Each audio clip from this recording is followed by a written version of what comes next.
If creativity is hard and boisterous, this book offers a gentle path. The Creative Act by Rick Rubin says that creativity is not only for creatives, it is a state of being. It is seeing clearly, cutting through distraction, and letting ideas through. You do not force it, you make space for it, you listen. You listen to small hints, you keep your heart open. In this way, making feels lighter and also deeper at the same time. Rubin has helped many wonderful artists and creatives. He doesn't talk about cool gear, he talks about awareness, taste, timing, and trust. He says the world is full of signals. Our job is to dial attention's radio until we can hear them. Then we shape what we pick up with our choices, our taste, and our attention. This is a gentle book with big ideas, designed to slow you down so you can see more. Chapter 1 is where we start with attention. Creativity begins with paying attention. Most days our minds are full, notifications, opinions, speed. Amidst that noise, it is hard to hear a new idea.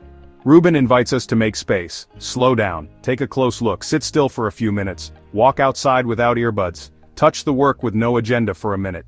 When we remove noise, little signals are loud, a color is visible, a line is visible, a rhythm is accurate, attention is a muscle. The more we use it, the stronger it will become. This chapter also touches on presence.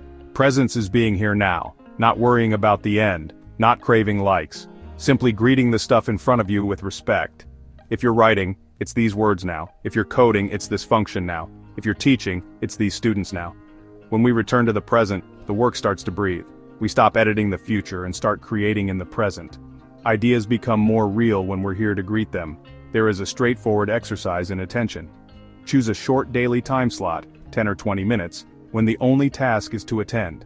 Put yourself at your desk, breathe, read your notes or material, touch them. Don't attempt to make something occur, simply be where you are. Most days nothing seems to occur. Then something does. Have faith. Creative life is a garden. Not every day is harvest, some days are watering. Chapter 2 is the taste chapter. Taste is a sense of what feels right to you. It is your internal compass. Taste is directed by what we love and what we pay attention to, Rubin states. We nourish taste with good inputs. Books, music, art, nature, conversations with people who care about us. We create taste by making choices over and over. This stays, that goes. The more we choose, the clearer taste is. Taste guides you when you are lost. A piece is bloated, cut what feels dead, a song is flat, add what it is quietly asking for. Taste also keeps the work honest. If something feels fake, it probably is. If something feels alive, even if messy, protect it. Rubin often says, if you can feel it, others can too. Many creators try to copy trends. Trends move fast, taste is slower and deeper. If you trust your taste, you stop chasing. You start tending your own field. How do you acquire taste? Eat better ingredients. But listen to whole records. Read good writing slowly. Watch a scene twice. Go outside. Attempt to be bored without filling the space. Then, when you're writing, just continually ask yourself, does this feel true? If not, alter it. If so, leave it alone. Taste builds up every time you make a good decision. Chapter 3 discusses process, how to work. Rubin recommends easy stages. First, gather. Pick up sparks without critique. Notes, voice memos, scraps, photos, lines. Do this without restraint. Second, grow. Choose one seed and let it sit. Play with it. Amplify it. Don't edit yet. Third, prune. Cut out what is unnecessary. Clean the lines. Cut out the stuff that is just posing. Fourth, share. Share it with others when it's ready enough. Learn from what sticks. Then do it again. During the gather phase, volume works. Most of the seeds will die. That is okay. You can use only a few good ones. During the grow phase, mood can deceive you. You can think, this is nothing. Don't give up. Most of the good pieces begin unattractive. During the prune phase, kindness is essential. Cutting hurts. But a clean piece is a gift to the audience. During the share phase, release. Don't recreate the piece in your mind once you have presented it. Do the next one. This chapter also covers constraints. Constraints are helpful. A deadline, a limited canvas, a specific format, a single instrument.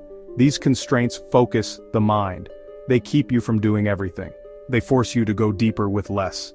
Rubin loves simple rules, 1 song per week, 1 page per day, 1 take before lunch. These rules allow for practice. They also eliminate fear as the way is charted. If this still sounds soft, try one small test tomorrow. For 60 minutes, sit with your work. Phone in another room, one timer on. First, 10 minutes of quiet attention, then 40 minutes to grow one seed without judging. Last 10 minutes to prune one thing you can remove. Stop. Notice how you feel. Often, this small rhythm wakes the work up. Chapter 4 deals with ego, fear, and blocks, and how to navigate through them nicely. Ego desires the work to make us great. Fear desires to keep us safe. Both may be beneficial if small, both may be damaging if large. When ego is loud, we perform for admiration, not truth. When fear is loud, we hide or overgloss. Rubin proposes another action. Serve the work. Ask, what does the work want? Not, what makes me look smart? Not, what will get likes? If you serve the work, you'll make better decisions and be lighter. Blocks arrive. When jammed, switch inputs, go for a walk, change tools, work during a different time, begin from another angle, ask a smaller question. What one line feels true? What one sound feels alive? Lower the bar for shape, raise the bar for honesty. If perfectionism nips, set a ship date, tell a friend. This chapter honors rest as well. Creativity cycles require it. Work, rest, input, output, quiet noise. You can't push incessantly and expect quality. Create a rhythm that enables you to return invigorated. Sleep is vital. Walks are vital. Time with people is vital. Chapter 5 is influence and originality. Rubin says originality is a result of remaining true to your direction and your taste. You don't force it to happen. You become it by being honest and curious through time.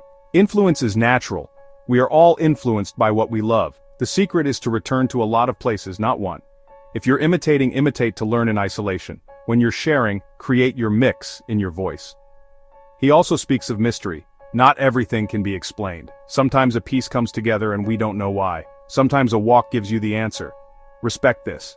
Don't try to control everything. Control what you can, your focus, your time, your fire. Allow the rest to be a gift. Sharing is originality.